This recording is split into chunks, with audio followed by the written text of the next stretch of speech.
stop all aid to the Ukrainian government, period. No more military assistance of any kind. Hello, my friends, and welcome to the John Henry Weston Show, where we have a very special guest with us today.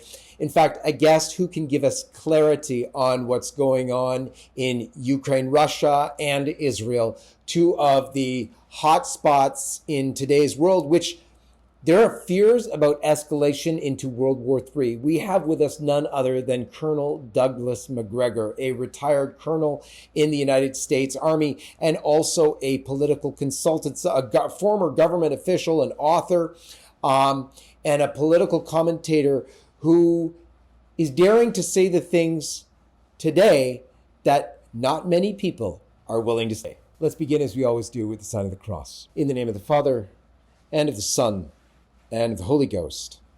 Amen. We're very grateful to have Colonel Macgregor with us today. Thank you very much for inviting me to join you. It's a great honor for us to have you here. Tell us about what's going on in Ukraine and Russia. What's happening there, and you've warned about it before, but the possible escalation into a veritable Third World War is eminently possible. Tell us about that and what's happening right now. I think historically, wars become most dangerous at their end. And we are at the end of this war in Ukraine between the regime in Kiev and Moscow. I think people need to understand the war is for all intents and purposes over. The Russians have won. There's no dispute about that. The losses on the Ukrainian side are horrific. We're looking at least 1.5 million dead Ukrainian soldiers. These things are not told to people in the West. They don't understand just how tragic and desolate Ukraine has become. And the regime in Kiev is largely distant from its own population. They're really quite remote. They've decided, and I think this man Zelensky is reflective of this small minority that runs the country, that they're going to pull out every stop that's available to try and persuade people, especially in Washington, but also in Western Europe, that there is still life left in this regime. And there isn't. Ukrainian ground force commander, who is widely regarded as probably one of the competent members of the Ukrainian military, resigned yesterday.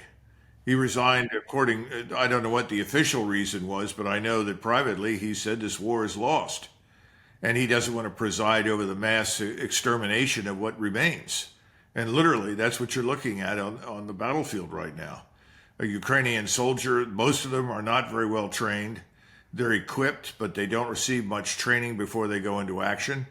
And they're essentially being pushed into enemy gunfire, for which they're largely unprepared. We are sending things to them that they can't even employ effectively. And so what you see instead of battlefield tactics, per se, on the Ukrainian side, are these desperate measures that are really public relations stunts designed to create the illusion that there is still life left in this regime. And we've seen that recently with the penetration of the border in Siberia at these remote air bases where they were able to surprise the Russians. Some of the drones that were used in this attack were shot down, but some got through and they damaged some old Cold War bombers that were on the runway. Now, the reason those bombers were on the runways, or we would say tarmac in the military, was part of the strategic arms limitations agreements with the Soviets that have persisted into the present that obligate us to put our bombers out on the runway for the same reason, so they could be seen from satellites. That reassures the Soviets, or reassured the Russians now, and reassures us that these are not being loaded with nuclear weapons and prepared to take off immediately and attack us. So unfortunately, what we've done inadvertently by helping the Ukrainians to execute this particular mission is we've destroyed confidence in our government's understanding of just how critical it is for these bombers to be in view. So it's a bad situation from the standpoint of agreements that we've made with the Soviets and the Russians in the past, but it's even more serious insofar as this is a fraud. This is an effort to create the illusion that there is something happening on the ground in Ukraine that suggests Ukraine has life in it. It doesn't. This war is over. The only thing that can happen is more Ukrainians can die in ever increasing numbers. And it reminds me of something that General Petraeus, when he was operating in Iraq, had to say. Somebody asked him about what was happening here in Iraq, and he said, look, what people think in Washington is what counts. And that's the theory in Kiev. If we can convince people in Washington that we are still here, we can fight, and they should continue to fund us and supply us, then we have a chance of survival. If we can't do that, we're finished. We lose. That's all that's happening right now. It's a PR stunt dressed up to look like something it isn't. It seems so unfathomable, particularly when the PR stunt, as you call it, is costing lives to the tune of 1.5 million. That's unbelievable. How do those numbers compare to the deaths of the Russians? Is it a similar number that what we're always hearing from the mainstream is it's always similar numbers? Is there truth to that? And well, I have a follow-up, but tell us that first. Well, I estimate, and others who are familiar with the war to this point estimate about 120,000 dead Russian soldiers. There may be some additional dead if we separate Chechens and people from the Donetsk and Luhansk oblasts. You may add another 5,000-10,000 into that category. But on the whole, it's the loss ratio is for every one Russian killed, you usually had somewhere between 6 and 8 Ukrainians killed. Over the last several months, and this happens at the end of every major war, if you go back to the Second World War, the Germans actually took most of their losses in the last 6 to 8 months of the war. We find that hard to imagine, but that's true.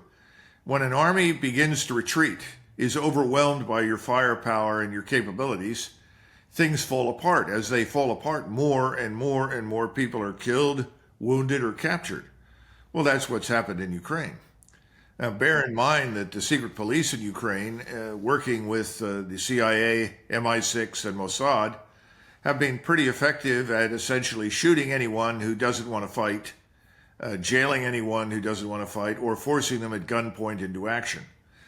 But now we do know there are gangs in Ukraine. When I say gangs, I'm talking about groups of men who have decided to organize themselves to resist any further compulsory military service. So they can no longer round up people off the streets or go to people's houses with impunity, drag people out, drag men out and put them into vans and cars and take them off to be killed. So things are falling apart in Ukraine. But again, this man Zelensky knows that if he can create this illusion in people's minds, then this can go on longer. And remember that about a third to 40% of everything we send to Ukraine, I'm talking about cash as well as equipment, ultimately disappears into the black hole of corruption. And officers in the Ukrainian army, battalion commanders and above, have all been supplemented with income based on the corrupt redistribution of American cash. Remember, we support the entire government. Nothing would work. Nothing could go on for 24 hours without vast infusions of American cash. And we've also seen them resell large quantities of equipment. They've even resold equipment to the Russians, which is some people shake their heads in disbelief, but it's true.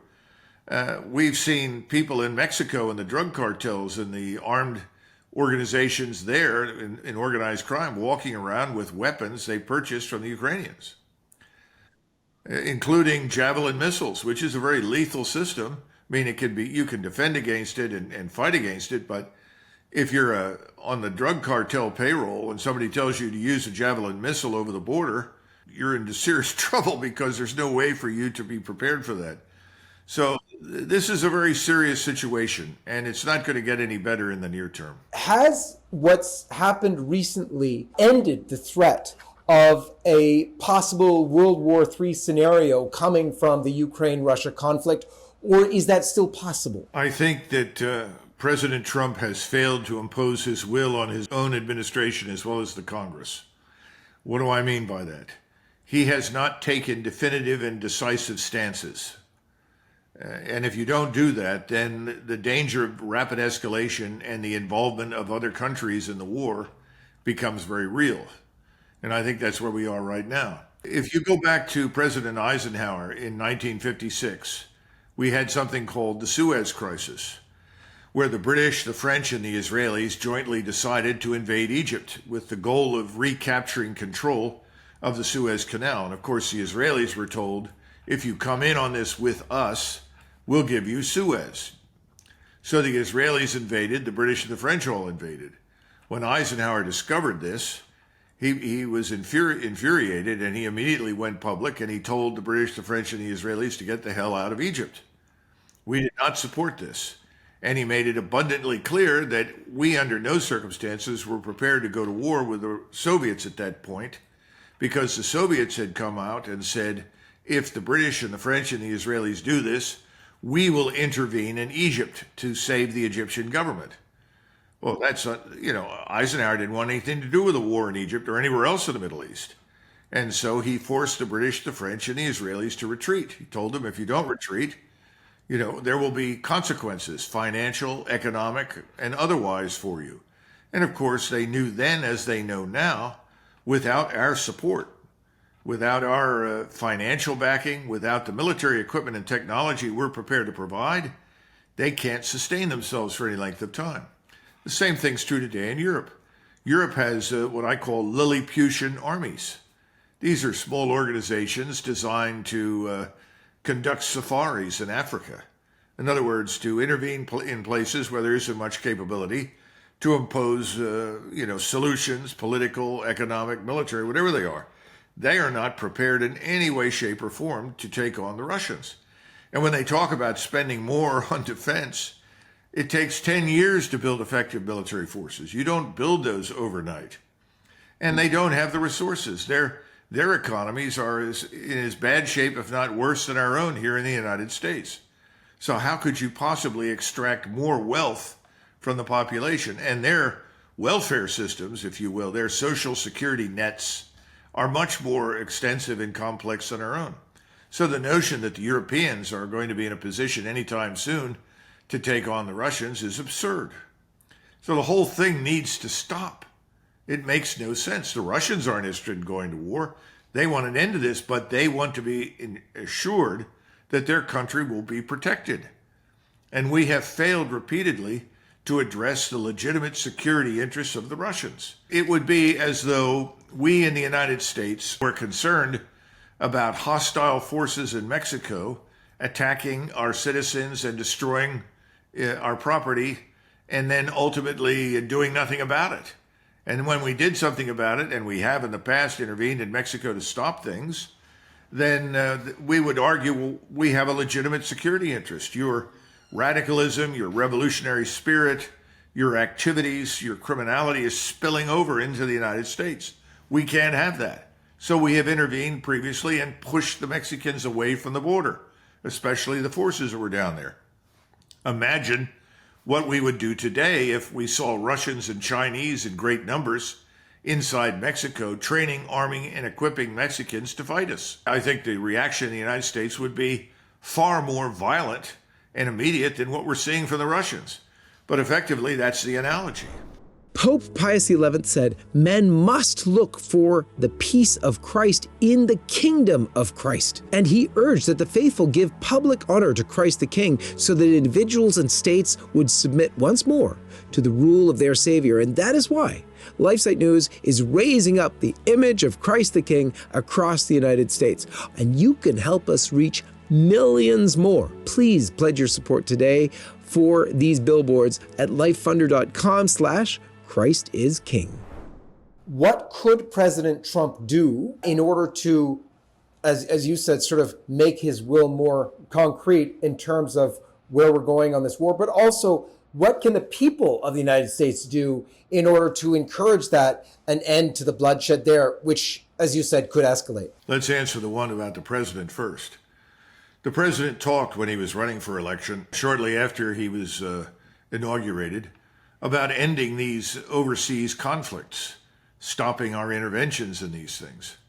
And he boasted that he could get on the phone, make some phone calls, and end the war in 24 hours. That statement was ridiculous because the issues at stake in Ukraine are very complex. The Ukrainian problem, if you will, has been there for hundreds of years. There's a long history that we can't go into right now, But there are reasons for the people feeling the way they do on all sides. But the point is, for us as Americans, I think the most important thing for President Trump to say right off the bat immediately is, number one, under no circumstances do we support a war with Russia. Make that clear. We don't support it. We don't want to be part of it. That's number one. Number two, if Kiev doesn't understand that we under no circumstances are prepared to go to war in Ukraine on their behalf, then it becomes important for us to do two things. Number one, stop all aid to the Ukrainian government, period. No more military assistance of any kind. Number two, I am withdrawing, if I were president, I would say I'm withdrawing all American citizens in and out of uniform, intelligence, or otherwise from Ukraine. Period. Well, at that point, the Europeans are saying, well, you're leaving us hanging. And the answer is no. I'm telling you, this is a European problem that Europeans need to solve.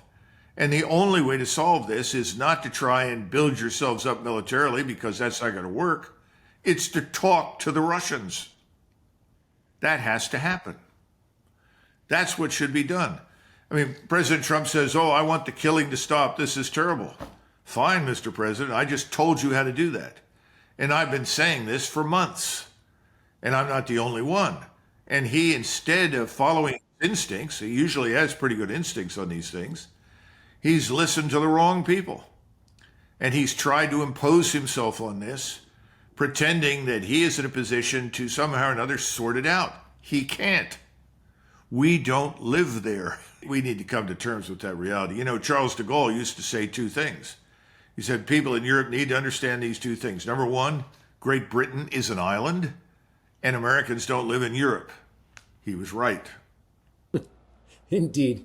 Indeed. And so how can the American people assist the president to take these actions, which I'm sure he's getting pushback on from a lot of different parties? Well, remember that large numbers of people in Washington, and particularly on the Hill, have stuffed their pockets with cash as a result of this, what I would call phony military assistance program. Because what we do is that we say we're going to allocate X amount of dollars to buy equipment. Well, the equipment goes over, most of the dollars stay in Washington.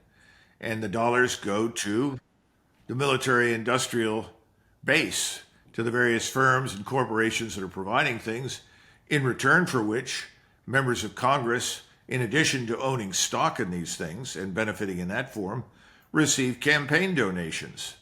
Thank you so much, Senator, Congressman, for supporting this massive aid program to Ukraine that's made us very rich. When from day one, anyone with any experience in the region knowing anything about Russia and Ukraine knew Ukraine could never win. Impossible. Even President Trump admitted that. So what they've got to do is they've not only got to contact the President of the United States, they've got to flood their senators and congressmen with messages that say, and this is the only thing that they listen to, dear Mr. So-and-so, dear Senator so-and-so, if you don't stop aid to Ukraine and end this war, I will never vote for you again. That's what they listen to, because that's what they're most concerned about, staying in office. If they can't stay in office, they can't line their pockets with the extra cash. They can't play illegally in the stock market, which is what they've been doing up there for years. And here's the bad news. When you have someone who steps forward like Thomas Massey from Kentucky, and he says, I'm not going to support your spending bill, I'm not going to support the aid package for Ukraine, then President Trump turns around and says, he's my enemy. I'm going to crush him. Why? He's the only man of any integrity or common sense. Everybody else has got their hands out for more cash. Let's turn for a moment to the other hotbed in the world right now, and that's in Israel. Tell us what you think is happening there in Israel and what potential that has for either escalation or coming back to some kind of relative peace. I actually talked to President Trump in November of 2020 about Iran, and I know that at that point, at any rate, he was absolutely resolute in his opposition to a war with Iran, which I thought was a very good thing. Of course, this predates the catastrophe in Gaza. Now he's got a different situation because I think he owes a great deal to his position in the White House to extraordinarily wealthy Jewish donors. And these are all advocates for and agents for Mr. Netanyahu and what he wants to do for his so-called Greater Israel Project. And I think President Trump is trying to satisfy them, reassure his Jewish constituents who are so wealthy and influential, because you know how the Israel lobby operates. It's technically a foreign lobby, but we treat it as a domestic lobby because most of the money comes from domestic sources. Remember, you had someone like Adelson, who was an Israeli who then got American citizenship. So when he contributes hundreds of millions of dollars to the Israel lobby, well, then we say it's from an American source. Oh, and we have lots of these dual citizens. We have people on the National Security Council staff who are Israeli citizens who also hold American citizenship. We really didn't face this in a dramatic way until really the late 60s and 70s, because up until 65, if you voted in the election for a foreign government, if you served with a foreign military establishment and swore allegiance to the country in doing so, well, that was considered illegal and you were stripped of your citizenship. I think we need to go back to that, frankly.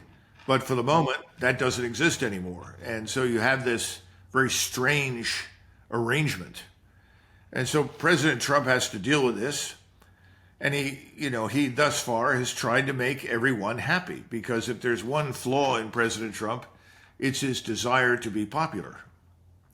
As Harry Truman said, if you want a friend in Washington, buy a dog. Perhaps he should go back and remember what Truman had to say. But I don't think he understands that. He loves adulation. And when he goes out, he wants to be cheered and he wants to be worshiped. And that makes him feel as though what he's doing is right. So he's very sensitive to optics. But at the end of the day, there is no strategy. Everything is impulsive. In other words, within the last few days, you had articles that came out in the news saying, well, America is close to an arrangement with Iran, a new deal based on 3.2 or 3.5% uranium enrichment, and a new way to dispose of the enriched uranium or share it with others and so forth. All of a sudden, last night, he came up and said, no enrichment, can't have it. Well, no enrichment means eventually war with Iran. Now, remember that Pakistan and India have hundreds of missiles and probably hundreds, if not thousands, of nuclear warheads. No one ever raises this matter. So Iran sees this as a question of sovereign independence. Why should they give up their sovereignty as an independent country? Because Israel doesn't want them to have access to nuclear power. Because the Israelis think that any access to nuclear power could result in Iran becoming a nuclear-armed power. And they want to remain the only power in the region with nuclear weapons. And so we are there to ensure that they enjoy this monopoly, which they insist is vital to their long-term security and existence. This is not a good thing for the United States. And I say, in all seriousness, Mr. Trump needs to look in the mirror and ask whether or not he's about America first. Because we have no interest in going to war with Iran.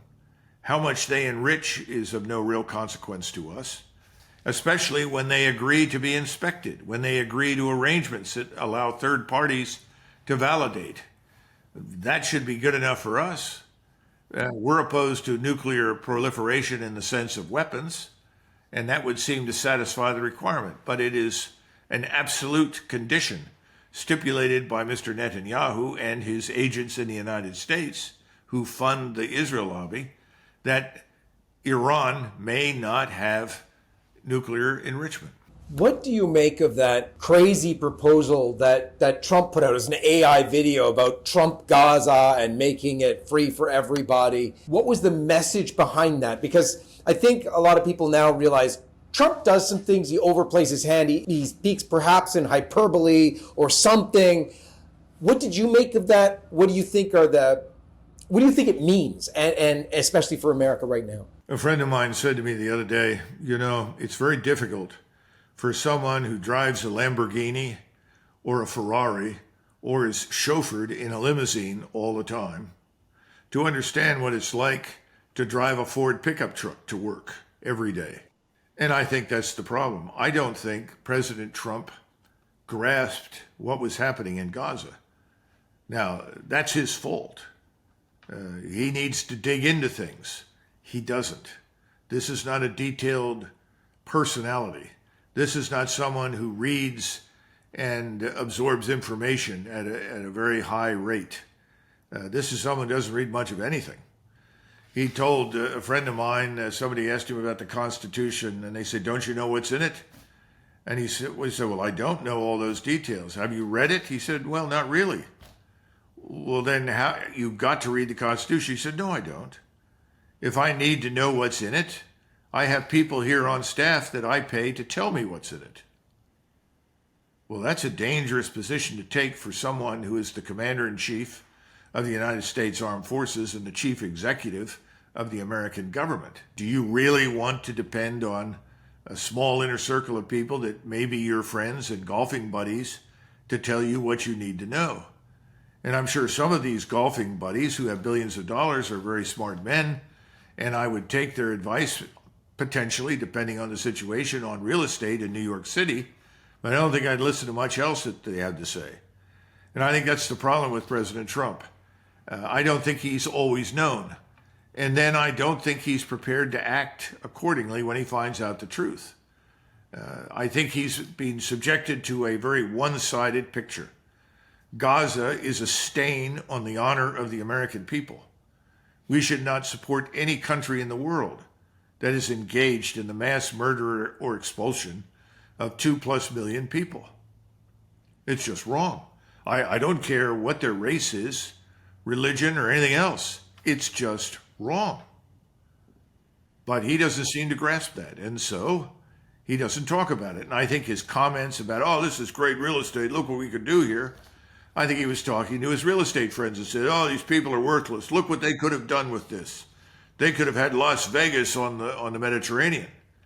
Well, it may come as a shock or a surprise, but most Muslim and Christian Arabs or Palestinians may not be interested in building Las Vegas on the Mediterranean. Yeah. So I asked you previously with regard to Russia-Ukraine if the threat of a world war ensuing might be over now. You explained that, it's the end, but if the president's will isn't made clear and obvious, and he doesn't go ahead with the push that he knows he needs to do, it might still escalate. What do you think about that same question with regard to Israel, Gaza, the genocide that's obviously going on? Does that have the potential also to escalate into something of a world war scenario? Yes, I think the Middle East situation is ultimately far more dangerous.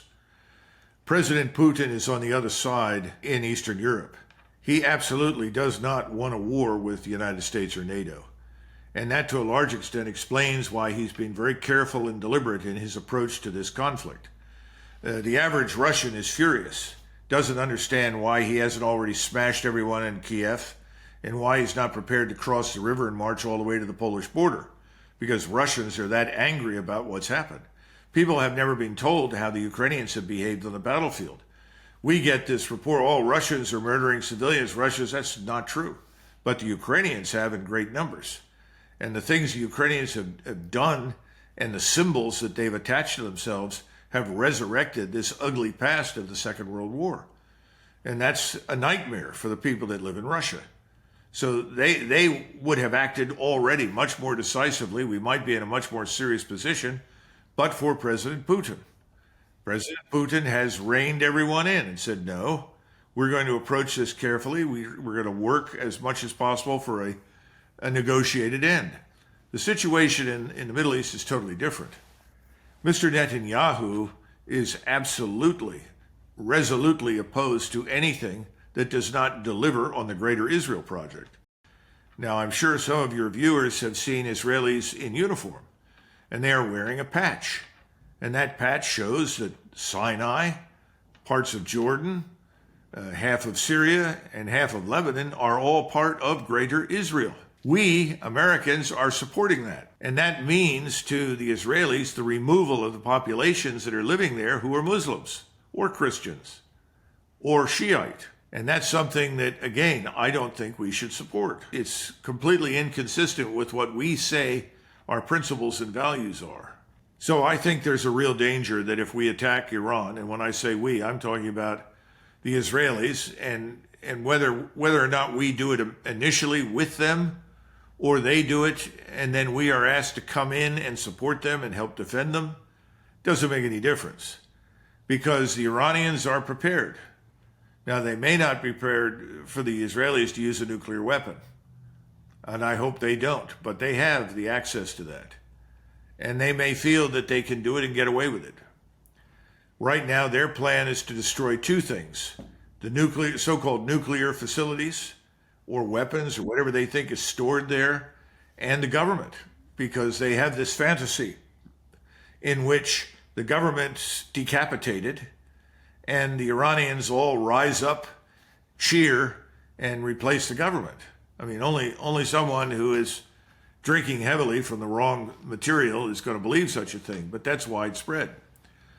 So I think the truth is this: if what I just described happened, if the Israelis become involved with that, the Iranians will respond, and they have thousands of missiles capable of doing enormous damage to Israel.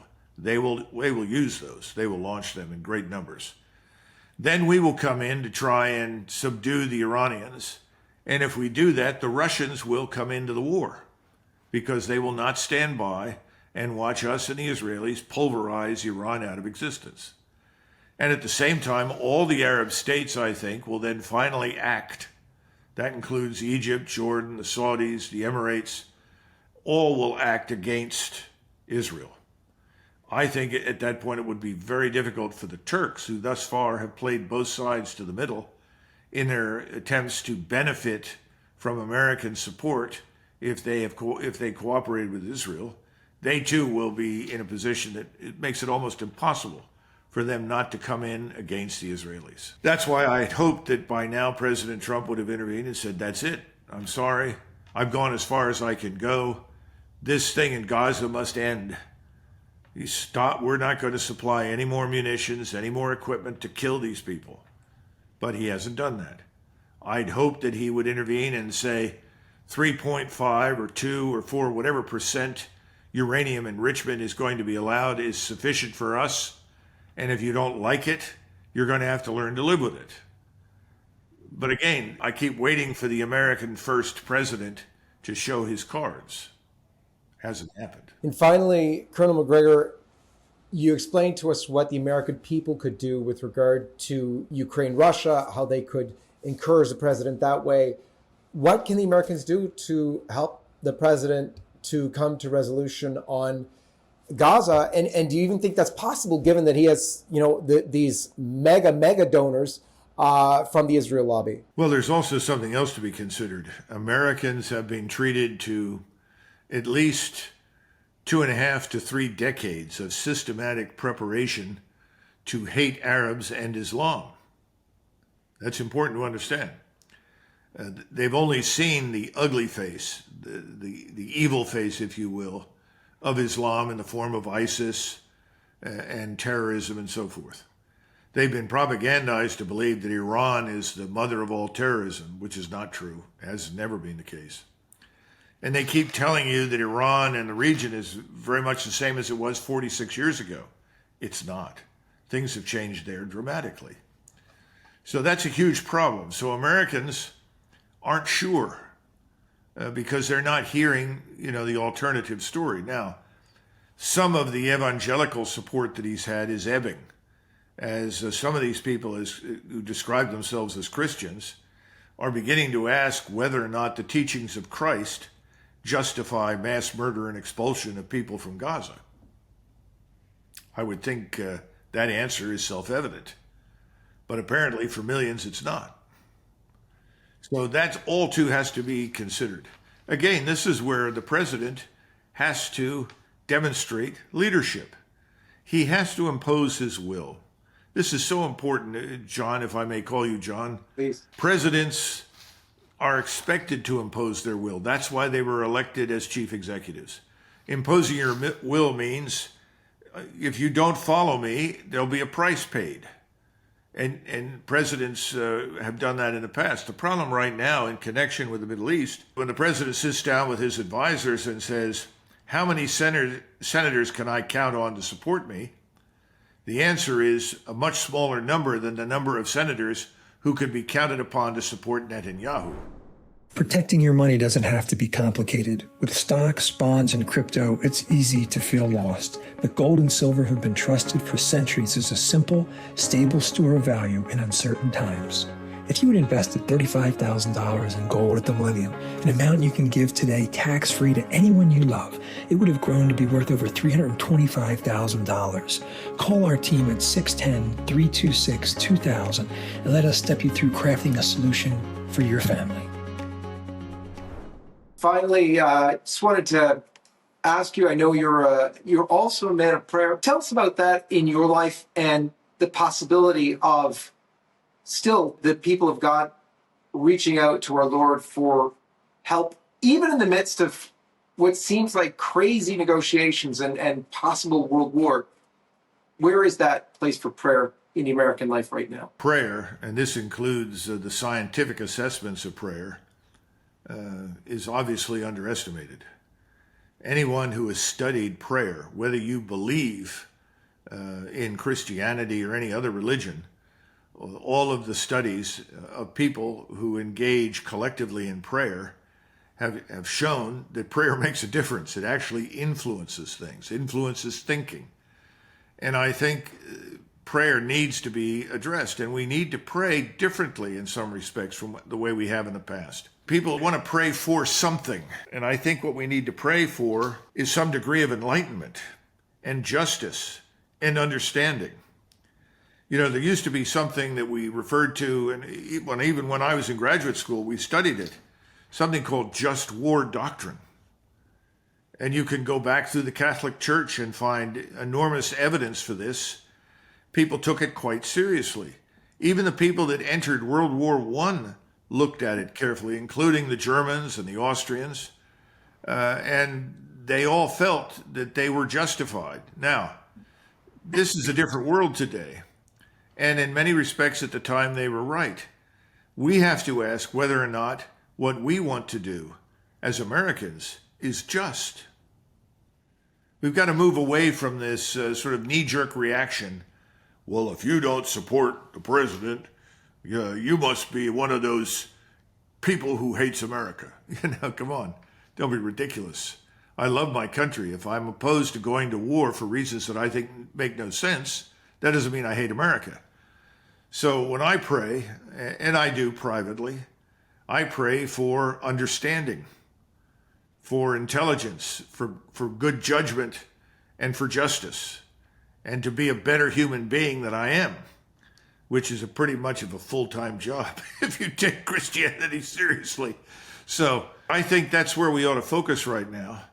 And I wish churches would focus on that instead of what many of them are doing right now. There are too many out there that are really preaching war on behalf of this Israeli state against millions of people they don't even know or understand. Indeed. And that is what has been, I think, for many of us who are in touch with people in the Holy Land, has been so sad. It's been shocking and sad to see the brother Christians of the ancient Christian communities where they are suffering and dying in Gaza, for them to know that their own brother Christians here in the West are either ignorant of their plight and or see it as somehow a divine mandate to do this, to do what really is the unthinkable, genocide. But Colonel Macgregor, I want to thank you so very much for your time, which I know is very limited. A great thank you from all of us here, and also encouragement in your great work, and may it continue. And we pledge our prayers for you. May God bless you. Well, thank you so much, and God bless you and everyone that you come into contact with. Amen. God bless you, my friends. Thank you for joining us, and we'll see you next time.